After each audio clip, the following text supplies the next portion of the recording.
حضرت سلمان فارسی رضی اللہ تعالی عنہ سے ایک بڑی طویل روایت اور حدیث مبارکہ آتی ہے۔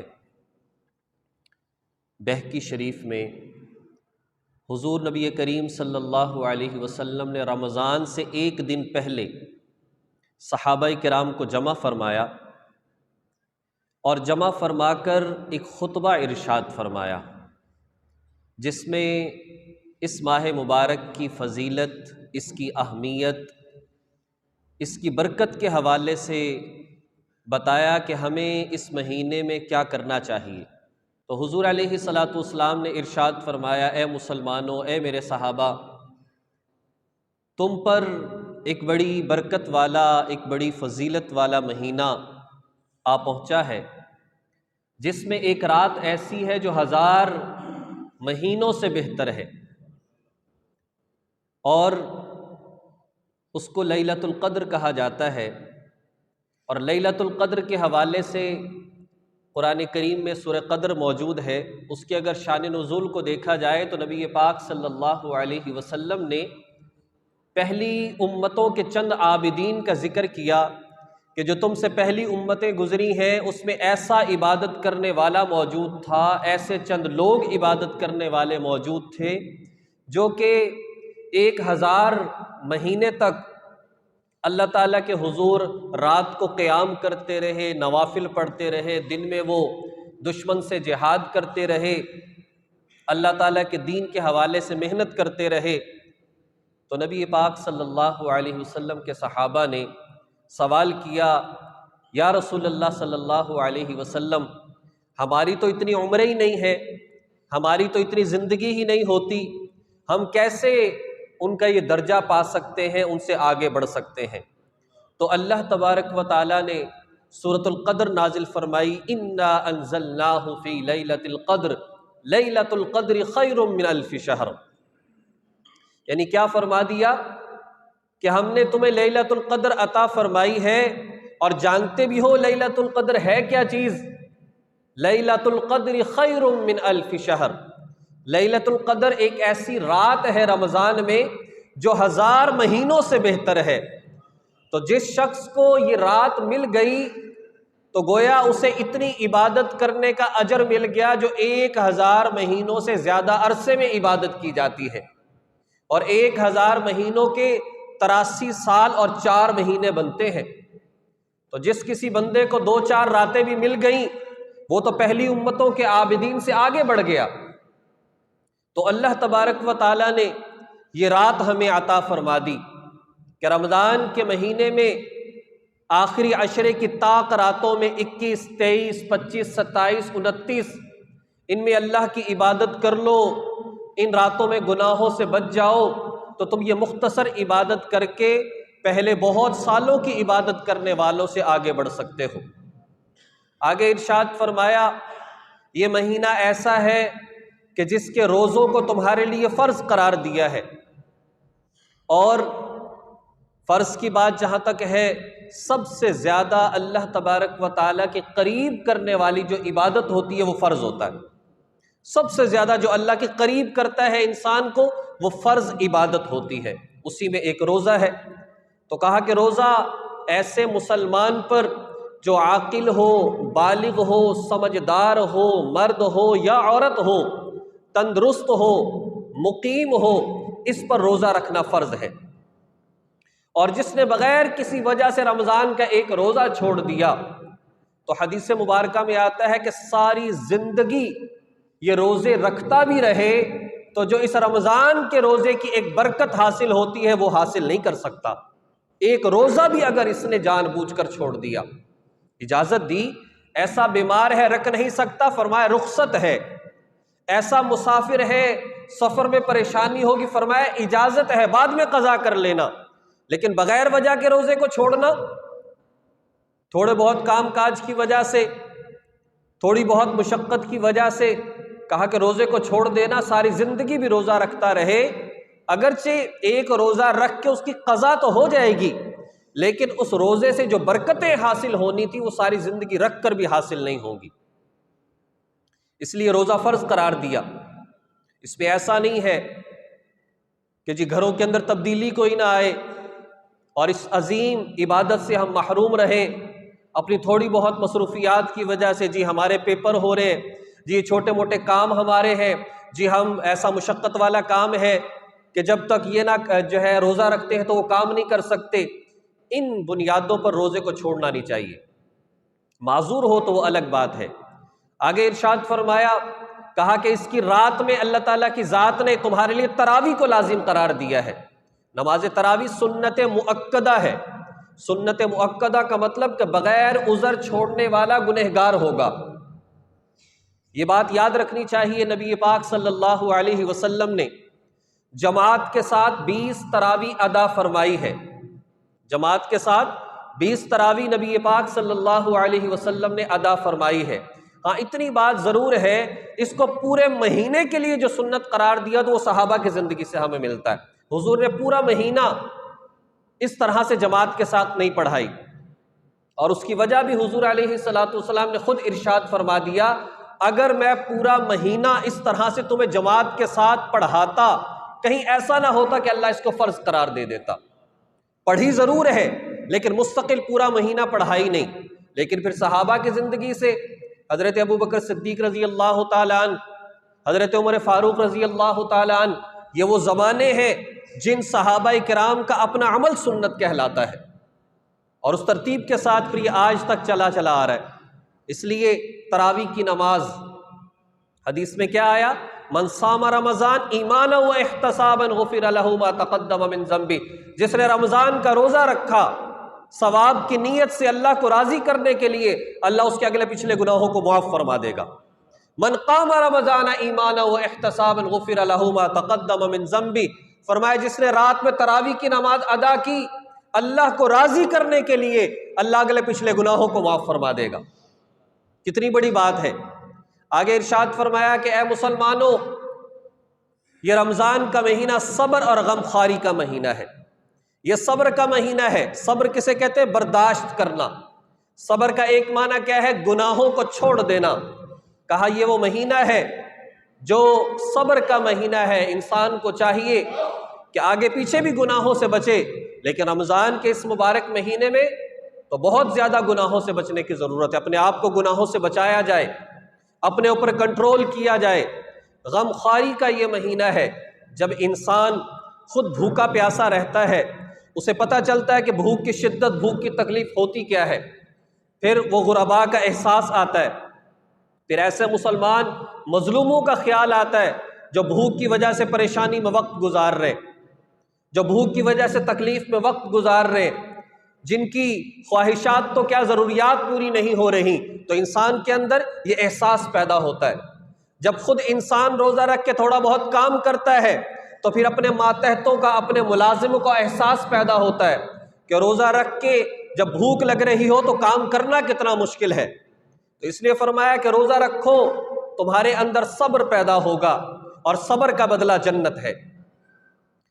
اور اسی لیے فرمایا جب انسان اس بات کا خیال کرتا ہے، جب مالکان اپنے ملازموں پر کام کے اندر تخفیف کر دیتے ہیں، حدیث مبارکہ میں آیا، اسی حدیث کے اندر نبی علیہ الصلوۃ والسلام نے ارشاد فرمایا کہ وہ مالکان جن کے ماتحت لوگ کام کرتے ہیں، اگر وہ مالکان اپنے ماتحتوں پر کام میں کچھ کمی کر دیں، کچھ تخفیف کر دیں، اور اگر کام بھاری ہے تو ان کے ساتھ خود ہاتھ بٹا لیں، تو فرمایا اللہ تبارک و تعالیٰ ان کے لیے مغفرت کا اعلان بھی کرتا ہے اور جہنم کی آگ سے آزادی بھی عطا فرماتا ہے۔ تو اس لیے یہ حکم دے دیا ان مالکان کو، ان سرپرستوں کو جن کے ماتحت لوگ کام کرتے ہیں، کہ ان کے اندر تھوڑی سی کام کے اندر تخفیف کر کے، تھوڑی سی کام کے اندر کمی کر کے بہت بڑا اجر حاصل کر سکتے ہیں۔ لیکن دوسری طرف ماتحتوں کو، ملازموں کو، کام کرنے والوں کو بھی چاہیے کہ وہ اس بات کو عذر بنا کر کام کو چھوڑنا شروع نہ کر دیں کہ چلو مالک نے کچھ تخفیف کیا تو ہم بھی کام کے اندر پھر جو ہے وہ سستی کریں گے اور کام کم کریں گے۔ تو ایسا نہیں کرنا چاہیے۔ دونوں طرف اس کو بھی چاہیے حتی الامکان کام بھی کرے اور روزہ بھی رکھے، مالک کو بھی چاہیے کہ جہاں تک ہو سکتا ہے، سارا سال پڑا ہے کام کروانے کے لیے، سارا سال پڑا ہے کمانے کے لیے، لہذا ان دنوں میں تھوڑی سی تخفیف کر دی جائے۔ تو اللہ تبارک و تعالیٰ پھر آگے کیا ارشاد فرماتے ہیں؟ نبی پاک صلی اللہ علیہ وسلم نے فرمایا اللہ تعالیٰ اس مہینے میں مومن کے رزق کو بڑھا دیتا ہے۔ سوال یہ ہے کہ رزق بڑھتا کیوں ہے؟ اس مہینے میں مسلمان نے صبر کرنا شروع کیا، اس مہینے میں مسلمان نے دوسروں کی مدد کرنا شروع کی، اس مہینے میں مسلمان نے گناہوں کو چھوڑنا شروع کیا، اس مہینے میں مسلمان نے قرآن کی تلاوت کو بڑھا دیا، اس مہینے میں مسلمان نے تراویح کی نماز کو بڑھا دیا، اس مہینے میں مسلمان کے سجدے بڑھ جاتے ہیں، اس مہینے میں مسلمان کے گناہ کم ہو جاتے ہیں، اس مہینے میں مسلمان اللہ تبارک و تعالیٰ کی طرف زیادہ متوجہ ہو جاتا ہے۔ اصل میں یہ ساری وجوہات ہے رزق کے بڑھنے کی۔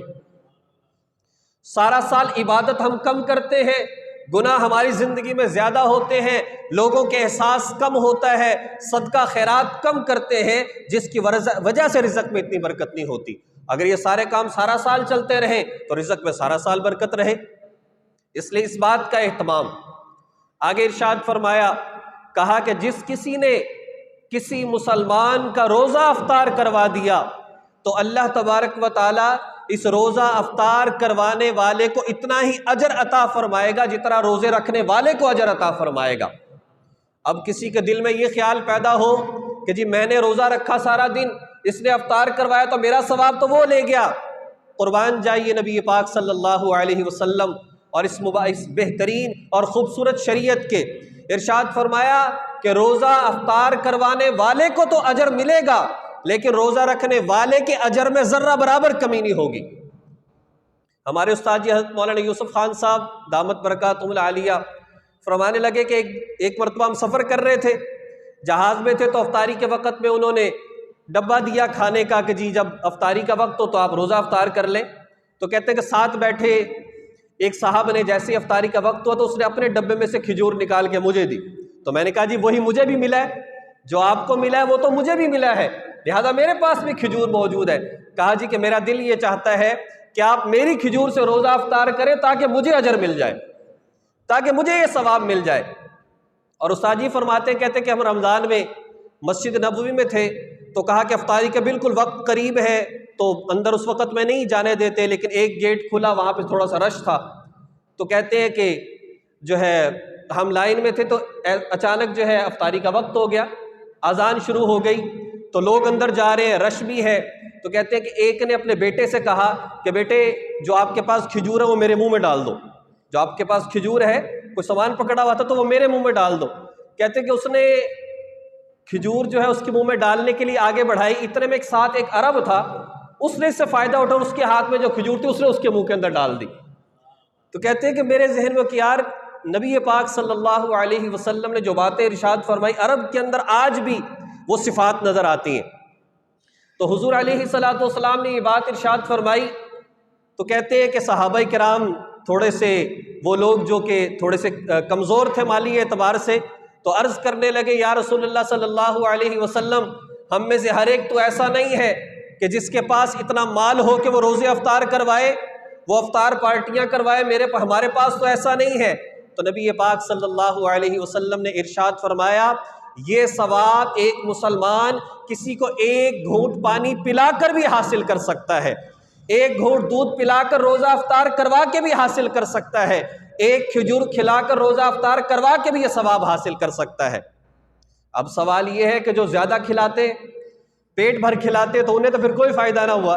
نہیں، حضور علیہ السلام نے آگے ارشاد فرمایا جو پھر کسی کو پیٹ بھر کھانا کھلا دے تو کہا کہ کل قیامت کے دن میرے حوض کوثر سے اللہ تبارک و تعالیٰ اس پیٹ بھر کھلانے والے کو اتنا پانی پلائے گا کہ جنت میں داخل ہونے تک اس کو پیاس نہیں لگے گی۔ تو اللہ تعالیٰ نے یہ شوق دلایا، نبی پاک صلی اللہ علیہ وسلم نے اس ماہ مبارک کا شوق دلایا کہ مسلمانوں تمہیں کیا کرنا چاہیے۔ حضور علیہ السلام نے آخری بات ارشاد فرمائی اور فرمایا کہ اے مسلمانوں، یہ وہ مہینہ ہے اولہ رحمت، جس کے پہلے 10 دن رحمت ہے، وَأَوْسَطُهُ مغفرۃ، جس کے درمیانی 10 دن مغفرت ہے، اور وَآخِرُهُ عِتْقٌ مِّنَ النَّارِ، اور اس کے آخری 10 دن جو ہے وہ جہنم سے آزادی کے ہیں۔ لوگ کہتے ہیں جی یہ تقسیم آپ کیوں کرتے ہیں؟ کیا پورا مہینہ اللہ کی رحمت نہیں ہے؟ کیا پورا مہینہ بخشش اور مغفرت نہیں ہوتی؟ کیا پورا مہینہ دوزخ سے آزادی نہیں ملتی؟ بالکل ملتی ہے، لیکن یہ تقسیم نبی پاک صلی اللہ علیہ وسلم کی ہے۔ اور اس کی وجہ جو علماء کرام نے بیان کی دراصل یہ ہے کہ لوگ جو مسلمان ہیں وہ تین طرح کے مسلمان ہیں۔ ایک مسلمان وہ ہے جو سراسر نیکیاں ہی نیکیاں کرتے، گناہ کرتے ہی بالکل نہیں۔ ایک مسلمان وہ ہے جو بہت زیادہ گناہ کرتے ہیں، نیکیاں برائے نام ہیں۔ اور ایک وہ ہم جیسے مسلمان ہیں، نیکیاں بھی کر لیتے ہیں، گناہ بھی کر لیتے ہیں۔ کہا کہ اسی مناسبت سے رمضان کے تین حصے ہیں۔ کہا کہ جو گناہ کرتا ہی نہیں ہے، نیکیاں ہی نیکیاں کرتا ہے، تو جیسے رمضان کا مہینہ شروع ہوتا ہے اس بندے پر اللہ رحمت نازل فرمانا شروع کر دیتا ہے۔ اور جو بندہ نیکیاں بھی کرتا ہے، گناہ بھی کرتا ہے، تو اللہ تعالیٰ 10 دن دیکھتا ہے کہ اس میرے بندے نے اب گناہ چھوڑ دیے، جو پہلے کرتا تھا وہ گناہ چھوڑ دیے ہیں، اور اس نے نیکیاں کرنی شروع کر دی ہیں، اور اس نے نمازیں پڑھنا شروع کر دی ہیں، اس نے قرآن کی تلاوت شروع کر دی ہے، تو اللہ تبارک و تعالیٰ 10 دن امتحان لے کر جیسے 11واں دن ہوتا ہے اس کے لیے بخشش اور مغفرت کا اعلان فرما دیتا۔ اور وہ بندہ جس نے اپنے اوپر دوزخ کو واجب کر لیا تھا، دوزخ کو لازم کر لیا تھا، نیکی نامہ اعمال میں ہے ہی نہیں سوائے کلمہ طیبہ کے، تو یہ بھی کوشش کرتا ہے، پھر یہ سچی پکی توبہ کرتا ہے، اللہ کی ذات سے معافیاں مانگتا ہے، اپنی قضا نمازوں کا حساب لگاتا ہے، اپنی قضا زکاتوں کا حساب لگاتا ہے، اور لوگوں کی جو حق تلفیہ کی یا تو معافی مانگتا ہے یا اس کو ادا کرتا ہے۔ جب ان چیزوں کا تہیہ کرتا ہے، ان گناہ کبیرہ کی وجہ سے جو اس کے لیے دوزخ لازم ہو چکی تھی، 20 دن اس نے اللہ کی ذات کو راضی کیا، تو اللہ تبارک و تعالیٰ نے اس کو بھی دوزخ سے آزادی عطا فرما دی۔ تو اللہ تعالیٰ کی ذات کا بڑا احسان ہے کہ اللہ پاک نے ہمیں یہ ایک بار پھر یہ وقت عطا فرما دیا۔ تو ایک تو اللہ تعالیٰ کی ذات سے بھرپور دعائیں کریں کہ اللہ تعالیٰ یہ 2-4 دن جو ہیں یہ خیر و عافیت سے گزریں اور ہم رمضان کے مہینے تک پہنچ جائیں، اور پھر اس کے لیے تیاری کی جائے ابھی سے، یعنی کم از کم اتنا تو ہم کر سکتے ہیں، اپنی نمازوں کو درست کریں، جو ہم نوافل نہیں پڑھتے نوافل پڑھنے شروع کر دیں، نمازوں کو مکمل پڑھنا شروع کر دیں، قرآن کریم کی تلاوت کی عادت بنا لیں، اس لیے کہ جب عادت نہیں ہوگی پھر ایک دم سے پڑھنا مشکل ہوگا، اس لیے اس بات کا اہتمام کیا جائے، کوشش کی جائے، اور اپنے حصے، اپنی تنخواہوں میں سے، اپنی کمائی میں سے غرباء کا حصہ نکالا جائے، اور جو مظلوم مسلمان ہیں ان کو یاد رکھا جائے۔ فلسطین کے مسلمان ہیں، مدارس دینیہ ہیں، اس اعتبار سے ان کو اپنے ذہن کے اندر رکھا جائے کہ ہم تھوڑا بہت کر کے، تھوڑی بہت محنت کر کے بہت زیادہ اجر اور ثواب حاصل کر سکتے ہیں۔